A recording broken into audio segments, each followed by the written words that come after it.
Looking at 3 different spots of tropical cyclones in the tropics, and none of them are headed for Louisiana. So I think most of us pretty okay with that for the Louisiana coast and our Mississippi coast. But we are watching the Florida Panhandle, which we will be dealing tomorrow with Tropical Storm Fred, and we will keep our eye on Tropical Depression Grace. Unfortunately, you just heard about Haiti, and it looks like on top of that earthquake, they will be dealing, even though this is just a tropical depression, with some heavy rain in the next couple of days. So really sad to see that. We also now have Tropical Depression 8, a new system that has just formed. So it's mid-August, right in the middle of August actually, and we are looking at 3 different things to talk about.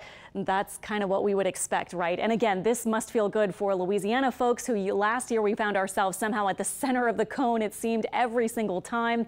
This time, as of this point in August, we're looking at 3 systems and we're not in the cone of uncertainty at all for any of these. Now, we will be watching Grace because the National Hurricane Center even said days 4 and 5, really iffy. And we've been seeing that with the models. They're struggling with Grace because Grace is not well developed at all. But again, kind of nice to at least see this sort of setup at this point. And Tropical Depression 8, which I'll show you in a second, really shouldn't be an issue anywhere near us. It'll stay in that general area for the next several days around Bermuda. Tropical Storm Fred, again, though, this will make landfall somewhere along the Florida Panhandle, possibly close to Destin or Panama City.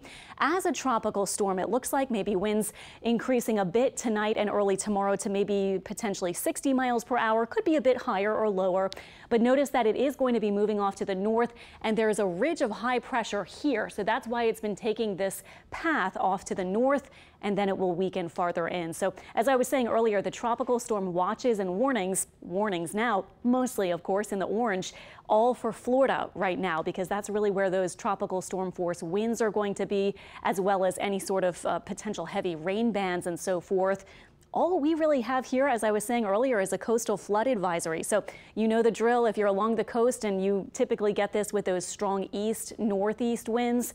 You'll see the waters pushed up, so tides running maybe about 1 to 3 feet above normal. High tide, by the way, tomorrow and Tuesday morning will be in the morning, just after sunrise. And then it looks like we may start seeing this either tonight or tomorrow, again, just because of those sustained winds from the east northeast around Fred. So another quick check at what we might see as far as this goes. Our marine forecast, you can see, will be northeast winds and a little bit breezy for sure in our offshore waters tomorrow, northeast up to about 20 or 25 knots, again, far south of the mouth of the Mississippi River and so forth. Tomorrow, we'll say a pretty decent chance for a couple of showers and storms, high of 92. And with those north winds, we might actually feel a tiny bit drier because we won't have that southerly flow with the Gulf moisture. Now, it'll still be hot and humid. It is August, but if you do feel a little bit of a difference, that's what it would be tomorrow if there's just the slightest break in humidity. And again, we could be seeing a couple of downpours, but the bulk of the rain as we get into the high resolution model here for tomorrow will be, of course, around here. So here's the center of Fred moving to the north. Again, this is the Florida Panhandle, of course, and you can see for us, it will be more scattered rain, but some heavier rain possible over toward Florida. The tropical depression Grace, again, is not well defined. It is not well organized, and it's moving over Hispaniola and then maybe over Cuba. So there is a lot of uncertainty. The models have really been struggling with its center, but it might stay a depression or maybe even become remnants of Grace for a while. And then once it gets in this range, we'll see what happens. But I wanted to show you the models. Actually, they are coming into a little better consensus, keeping it off to the south. And this is interesting to see. This is kind of a newer trend just in the past few hours. And that would make sense because we'll have this ridge of high pressure, which might kind of protect much of the Gulf Coast. So we may see it take this even more southerly route.